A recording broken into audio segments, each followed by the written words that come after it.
Okay, I would like to help you understand how the region develops its budget. We always hear about budgets, and often this can feel like another language altogether. Before we get started, there's important information you should know. Ontario municipalities like the region of Waterloo receive only 9% of all taxes collected, but are responsible for over 60% of municipal services. Let's start by looking at what the word budget means.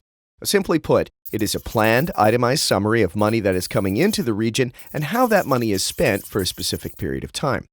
Importantly, it is the law in Ontario that for cities, towns, and regions, money coming in equals money going out, also known as revenue equals expenses or a balanced budget.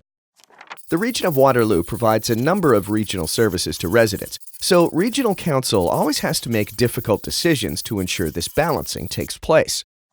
The region provides a broad range of services to the community. These include public transit, regional roads, garbage and recycling collection, water supply and treatment, an international airport, regional museums, rural libraries, paramedic services, community housing, children and senior services, and public health programs. There are two main components of the region's budget when looking at the money going out side of the scale. The operating budget pays for all the day-to-day activities of the region. This includes items such as utilities, supplies, fuel, regional staff, and insurance, just to name a few. The capital budget pays for all the new big investments in buildings, equipment, and infrastructure under the region's control. So, let's now focus on how the region collects money to pay for all these services. For every dollar that comes into the region, 38 cents comes from property taxes, 38 cents from grants and subsidies, 5 cents from development charges, and 19 cents from user fees and other sources. So, now we've learned what a budget is, how regional municipalities collect money, and how they spend it. Now let's take a look at how these pieces work together. Money comes in through property taxes, grants and subsidies, and user fees. The money collected is required for both the operating and capital budget. We've already talked about the operating budget, including day-to-day expenses, but it also includes money for funding capital projects.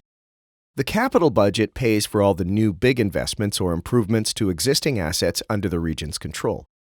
Funding for these investments happens in three ways: through capital contributions, which reflect a pay-as-you-go approach, the reserve method, which reflects a planned save now, buy later approach, and the debt payment approach, which reflects a borrow now, pay later approach.